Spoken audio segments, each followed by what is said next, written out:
Hi, this is Jeff Lesher with What's the Point? And the point this week is coming out a little later than normal because I took a few days off and Will Smith did not.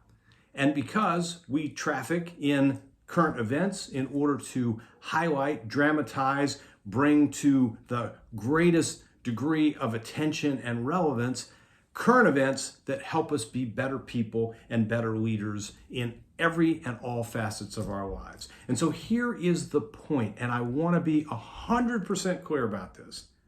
In order for all of us, any of us, to have the opportunity to rise to the highest level of our potential, live happy, meaningful, productive lives, we have to live in a world that is far more tolerant than one in which behavior is not only condoned, but by some people even celebrated, that includes getting up and hitting another person in the face or anywhere because that other person said something that we didn't like.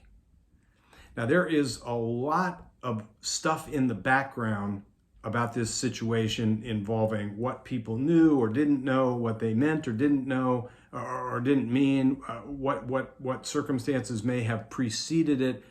But fundamentally, all those things distract from and or totally miss the point, which is that the number one thing that has to be acknowledged and absolutely condemned is that one person got up, strode up and over to another person who had said something that person didn't like, and he hit him in the face. That is wrong.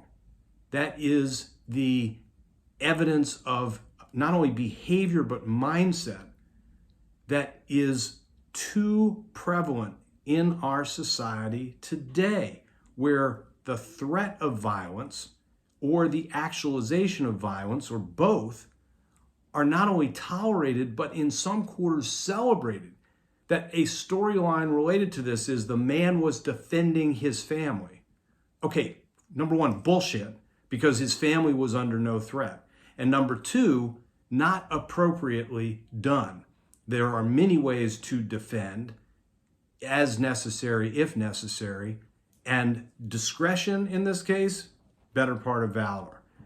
The willingness to not tolerate necessarily, but certainly not act out as a petulant child and smack another person in the face is actually more brave and honorable than getting up, striding over to somebody else, smacking them in the face because they said something that you didn't like. This is reprehensible. It should be intolerable. It is a distraction and a misread of the situation, no matter what the facts of the circumstances may ultimately reveal, for one person to get up and hit another person in the face because they said something that the person didn't like. Now, unless or until we condemn that behavior and focus people on more appropriate means of engagement, if not tolerance, we will fail. We will not be able to live our best lives. We will not even be able to encourage people to be who they are. And some people will actually suffer at the literal hands of violence. And that should never be the case by acceptance, by embrace. It does happen. We're seeing it around the world, but it should not. And our abetting of that behavior, even celebration of that behavior, is ridiculous. We do not tolerate people getting up and hitting other people in the face or anywhere because other people said something that we don't like. That is the point, beginning, middle, and end. And let's take it and let's do something good with it, because that example is the example of exactly what not to do.